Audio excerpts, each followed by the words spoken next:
Edward Dmytryk was a Canadian-born American film director. He was known for his 1940s films Noir and received an Oscar nomination for Best Director for Crossfire. In 1947 he was named as one of the Hollywood 10, a group of blacklisted film industry professionals who refused to testify to the House Un-American Activities Committee in their investigations. During the McCarthy-era Red Scare, they all served time in prison for contempt of Congress. In 1951, however, Dmytryk did testify to HUAC and rehabilitated his career. First hired again by independent producer Stanley Kramer in 1952, Dmytryk is likely best known for directing The Caine Mutiny, a critical and commercial success, the second highest-grossing film of the year. It was nominated for Best Picture and several other awards at the 1955 Oscars.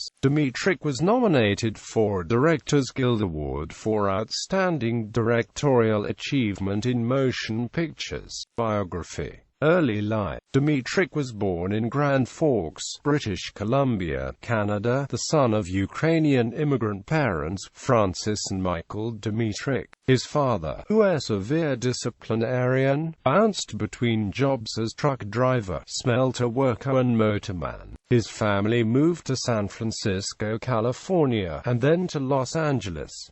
After his mother died, his father remarried. Dmytryk worked as a messenger at famous Players Lasky for $6 a week while attending Hollywood High School. He progressed to projectionist, film editor and, by age 31, director and a naturalized citizen of the United States.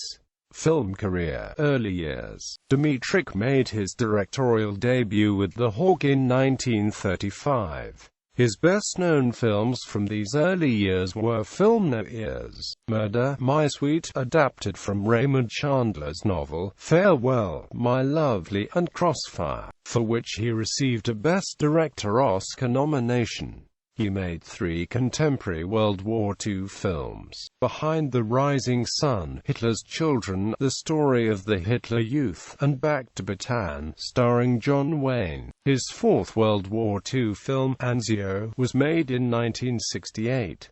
The Hollywood 10. After the war, many Americans were alarmed by Soviet actions in Europe, and by reports of covert communist activity in the U.S. This period has been dubbed the Second Red Scare. The House Un-American Activities Committee investigated Communist Party influence in the film industry, and Dmytryk was among those called to testify about it before HUAC in 1947. Dmytryk had briefly been a Communist Party member in 1945. He was persuaded by his former party associates to join 9 other Hollywood figures in a public refusal to testify. The Hollywood 10 were cited for contempt of Congress and sentenced to prison terms. Dmytryk fled to England and was unofficially ostracized. In England he made Give Us This Day, a neo-realistic movie sympathetic to the working man, based on the novel Christ in Concrete. The movie, which was successful in Europe, was released as Christ in Concrete in the United States and quickly suppressed. When his passport ran out, Dmytryk returned to the United States, where he was arrested and imprisoned. After several months behind bars, Dmytryk decided that he had been duped by the communists. They had cost him exile and imprisonment so they could win sympathy for the 10 as persecuted innocents, although as Dmytryk knew, all 10 were current or former party members.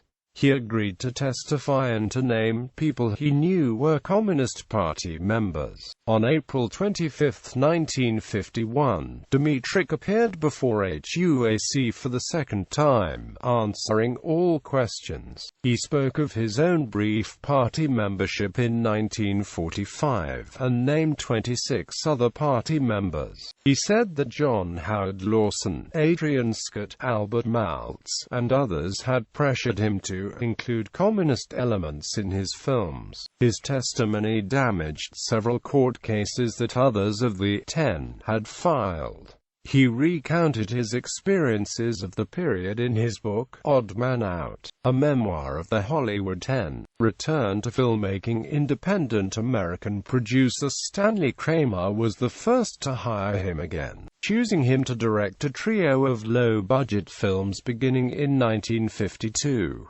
Next, Kramer selected Dmytryk to direct Humphrey Bogart and Van Johnson in The Caine Mutiny, a World War II naval drama adapted from Herman Wouk's Pulitzer Prize-winning novel, which proved to be a great critical and commercial success for Columbia Pictures. It was the second highest-grossing film of the year, and in 1955 received Oscar nominations for Best Picture, Best Actor and other awards. Through the 1950s and 1960s, Dmytryk continued to make films for major studios such as Columbia, 20th Century Fox, MGM and Paramount Pictures. His works in the 1950s included The Left Hand of God, Raintree County, The Young Lions, and a 1959 remake of The Blue Angel. Later in the 1960s and 1970s, he directed The Carpetbaggers, Where Love Has Gone, both based on novels by Harold Robbins and Zio. His last World War II film, Alvarez Gully, Shalico, and Blue Beard. Later years, after his film career tapered off in the 1970s, Dmytryk entered academic life. He taught about film and directing at the University of Texas at Austin, and at the University of Southern California Film School. He wrote several books on the art of filmmaking. He also appeared on the lecture circuit, speaking at various colleges and theaters, such as the Orson Welles Cinema. Dmytryk died from heart and kidney failure on July 1, 1999, aged 90, in Encino, California. He was buried at the Forest Lawn Memorial Park in Hollywood. Personal life. From 1948 until his death, he was married to actress John Porter. Filmography. This filmography lists all the feature films Dmytryk directed, and is believed complete. Legacy and Honors. 1948, nominated for Best Director for Crossfire at the Oscars. 1955, The Caine Mutiny, nominated for Best Picture at the Oscars.